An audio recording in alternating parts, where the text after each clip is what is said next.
This is thermite. It's a powdered mixture of iron oxide and aluminium, which when ignited burns at 2,500 degrees Celsius, which is very, very hot. This is liquid nitrogen. It's specially stored at minus 198 degrees Celsius. That's 163 degrees colder than the North Pole in winter. But is it cold enough to neutralize the intense heat of thermite? Packed into the slow-release mechanism of a garden flower pot, the thermite is ready for action.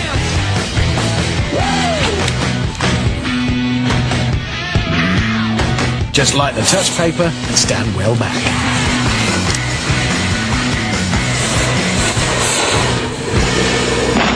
The fuse triggers the irreversible thermite reaction. As scorching hot meets freezing cold, a fierce battle rages.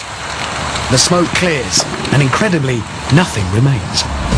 As the thermite burns at 2,500 degrees, it releases a raging torrent of molten iron, which rains down upon the liquid nitrogen, boiling the glacial mixture away in a plume of vapour and melting the cylinder, leaving just a puddle of white-hot iron.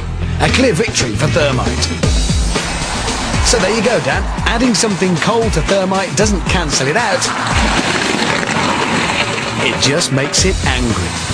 Thermite. You won't like it when it's angry. This is a car. It's been specially chosen to be destroyed because it's old, it's white, but more importantly, because it's French. The engine block is the densest part of a car. It's basically a huge lump of metal, and, well, it's very hard to melt.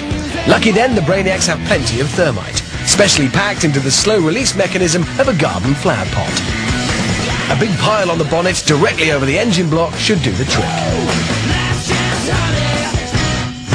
Time to light the fuse and give this homage to French engineering the send-off it so richly deserves.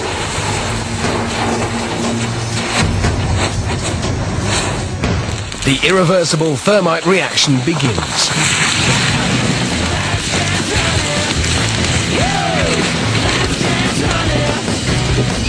Within seconds, the fiery concoction eats through the bonnet, spraying molten thermite into the engine beneath.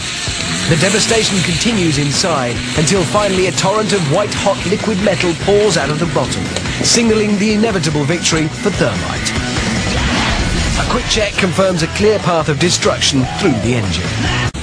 Now that the engine is melted clean through, it seems only fitting to have a go at the petrol tank. Packed into the slow-release mechanism of a garden flower pot, the thermite is ready for action. Popped onto the roof, directly above the fuel tank, with top up, and just 4 feet of family car stands between the thermite and 8 gallons of petrol.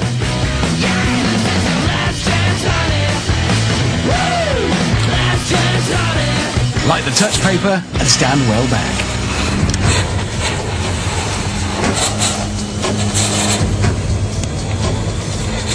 The irreversible thermite reaction begins.